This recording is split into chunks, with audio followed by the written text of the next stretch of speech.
This is your daily briefing and you are most welcome to it. Saudi-backed takeover deal of Newcastle United is so close. It's understood that Harry Redknapp has sent a welcome basket and flowers up to Sid James Park with a brief note attached detailing his contact and banking details. I wish the Toon army well. I really hope the money, and there's going to be plenty of money sploshing around, hence the Redknapp joke. I really hope they get it right and they just make peace with the fans, because it's just been horrible up there for a long time. I mean, I went up there over a decade ago now. I went up there and I had a ticket to see us play them, but pals of mine up there, I got offered 3 season ticket cards to go in, because they don't go in. They weren't going in. They were watching it in Shearers.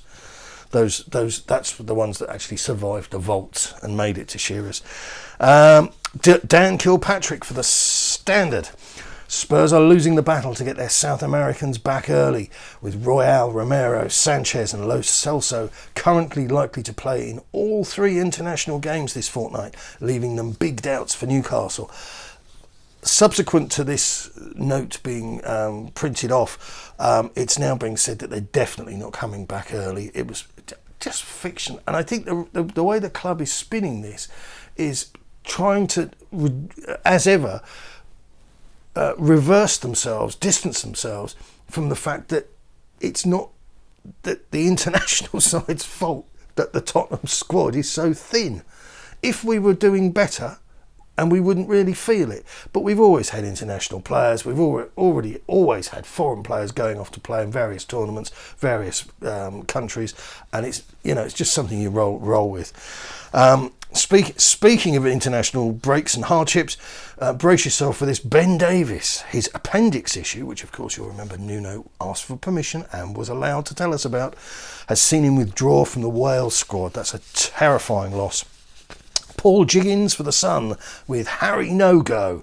Tottenham will block any attempts to sign Harry Winks in January transfer window, with Premier League clubs eyeing a loan, but Spurs still see Winks as a key backup member of their squad and believe that he could have an important role to play in the busy New Year fixture schedule. Business with the loan there, just to point out, not to patronise anybody, but that's the way they're getting round the mechanics of the money and everything at the moment. So nobody's really loaning a 29-year-old, but it's more a way of getting the deal steeped in a manner that is acceptable to everybody on a financial footing. Dusan Vlahovic back in the front pages. Or back at the top of the back pages. New contract talks have collapsed. Fiorentina president Commisso. Vlahovic has not accepted our huge contract extension proposal. We've been trying for months, but it's over.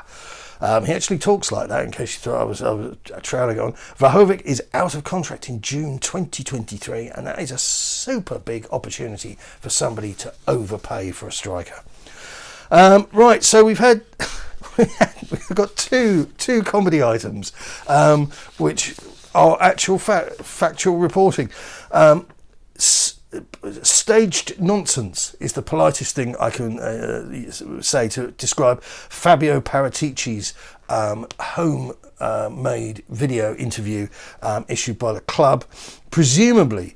And this is funny because I wrote this and then I got a message from somebody and I looked online, so it panned out like that.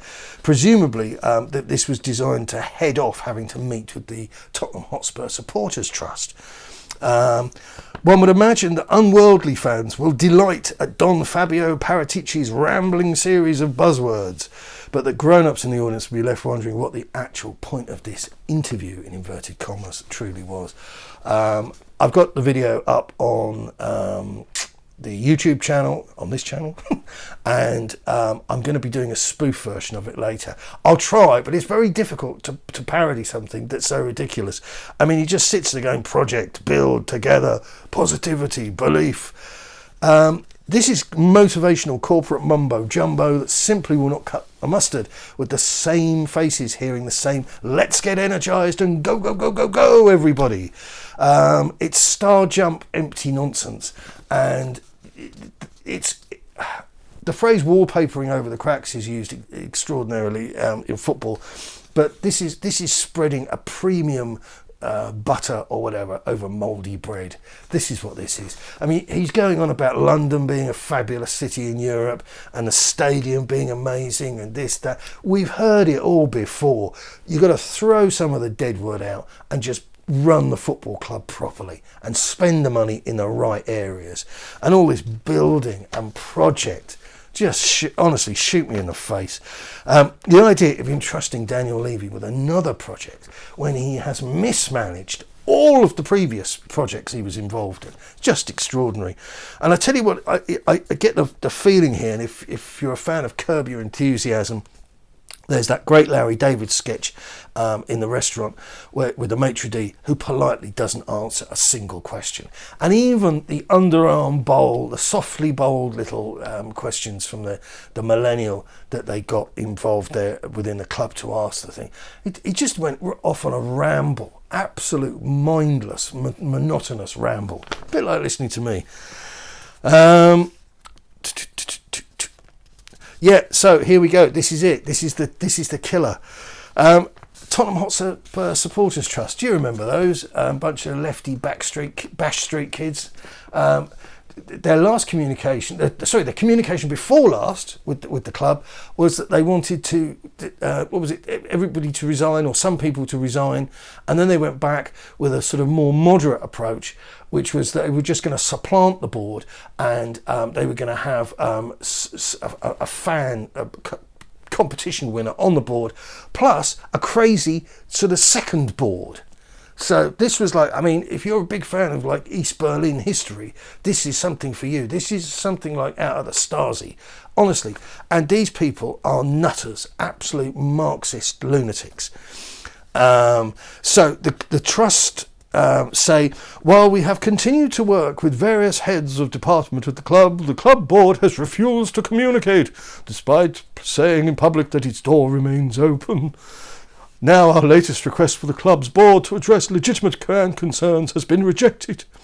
And this is the curious thing, and I'm going to come back to this. It's a little bit boring, but I actually need to do it just to get it out of my head.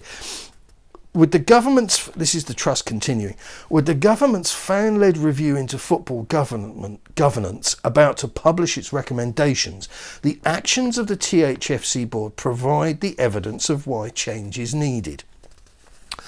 The club board wants to choose what it talks about and when it choose what it talks about, when it talks about it, and who it talks to. I've been having a look into this because there's a few documents that are out there and they're not a fun read, so you can imagine I've been putting them to the back of the list. I don't see the killer move here. I don't see the loaded gun. I don't see what they're planning to POLAX the club with. I just don't see it. I see beneath the Premier League there's some real burnt out cars of business operations. So I'm going to carry on reading through it all, try and put together in a vaguely engaging manner, but it is a little bit of a tough task, and I'll publish my findings this weekend. But I don't see it. I mean, maybe there's something in there and they think that the state is going to come in, even under this incredibly liberal Boris Johnson. I cannot see the state coming in. What they really need, this lot, the Supporters Trust, is they need to be in a parallel universe where Corbyn gets in, and then we'll have proper like East German state-controlled football clubs, and these guys will be wandering around with machine guns, but until then I just don't see it.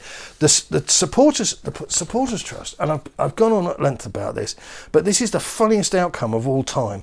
So they went through this huge fallow period of mindless toadying, and then because they weren't getting anywhere, and I'm not suggesting they were listening to me, but I know a number of people who were critical of the trust said, what are you actually doing? What are you actually achieving? Because once you stripped away all of the protestations, we don't get paid, we're volunteers, all this nonsense that nobody cares about, they were actually dealing with a lot of substandard work that was filling the void, the gap between what the club were doing and people who weren't capable of buying a ticket. seriously, I mean, if you think I'm being nasty, just go through their social media feeds. I'm trying to get a ticket for Southampton away, but I can't hold a pen. You know, it's just desperate. So, but they've gone from that to being a bunch of power-grabbing Marxists, and Levy has pulled the plug on them. And I'm not surprised that their entire demeanour is just sanctimonious, sneery, and just awful people. And now the board isn't talking to them. I see a great opportunity for somebody else to step in. I'm not getting involved because I think we're past the point of no return. Should have had all these shoulda, woulda, coulda, but should have had all these conversations, all these dialogues going before they demolished White Hart Lane. And now we're stuck with the debt and we're stuck with the stupid business model. And trying to reverse that, pushing water uphill, ain't going to happen in a hurry, ain't going to happen at all. And talk about, you know, if we got investors, wake up, please wake up. This is it. We're through the looking glass. These are the investors. Yeah, well done, everybody. Well done. Yes. And if I'm disturbing you, don't worry. You slept through that. You'll sleep through the rest of this tape. Good luck. Keep it Tottenham.